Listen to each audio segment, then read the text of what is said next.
Muchas gracias, Juan José. Y un honor estar con ustedes compartiendo. Formo parte, al igual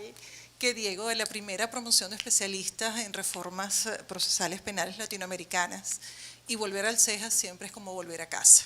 porque en aquel momento, hace tantísimos años,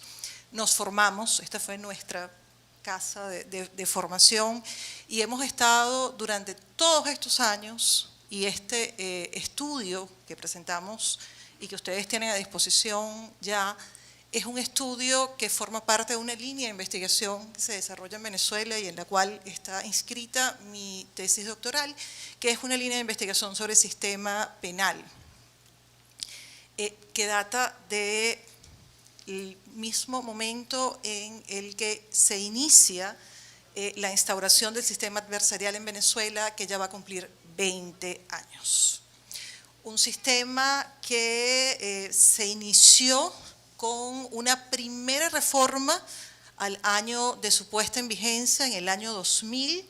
y desde el año 2000 hasta esta fecha ha sufrido 6 reformas.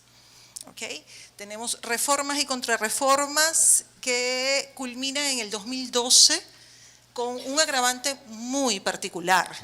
y es que esta última reforma del 2012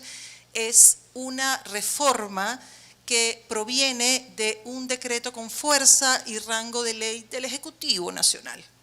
No es una reforma que respete el principio de legalidad, principio rector, como todos lo sabemos, en esta materia, y es el Ejecutivo quien se da la tarea de reformar y de cambiar más de 150 artículos que contemplaban o que estaban contemplados en la última reforma, en la reforma anterior, cuya data era del 2008. Hablar de las audiencias y de la oralidad nos lleva a primero dar una revisión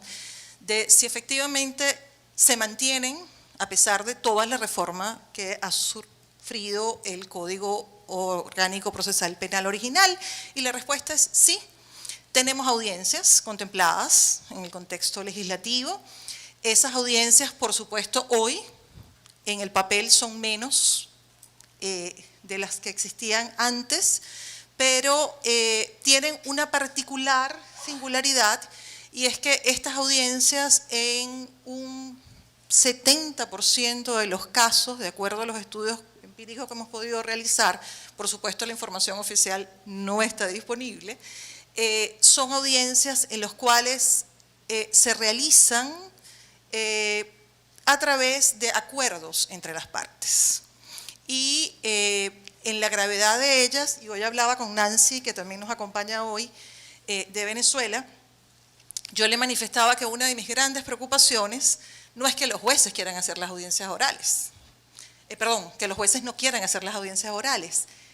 ni que los fiscales cedan a eso, porque tienen mucho trabajo. Es que ya los defensores poco a poco han ido cediendo a ese tema. Y aún cuando teníamos unas audiencias de presentación que eran absolutamente relevantes en el tema del fortalecimiento del Estado de Derecho, con detenciones arbitrarias, por ejemplo, de estudiantes, de más de 50, de 60 estudiantes, los abogados defensores que éramos profesores de las universidades, que eran personas que estaban dentro de la institución del foro penal,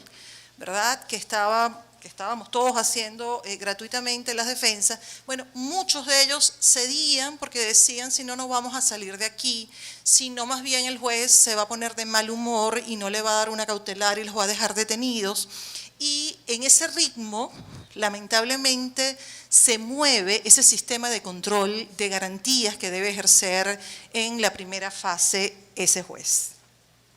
que recibe a la persona que debió ser detenida en flagrancia y que debe estar haciendo una revisión de todas las garantías constitucionales. Realmente la fase de control es una fase que se encuentra bastante debilitada porque se desdibujan en la práctica y también en lo escrito las figuras o los roles de cada uno de los operadores del sistema. Hoy las autoridades policiales, llamándose ellas así, tienen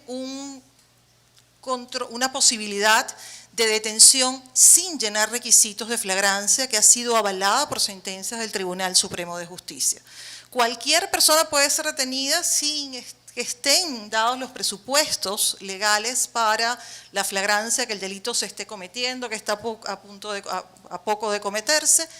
Y cuando llega el juez simplemente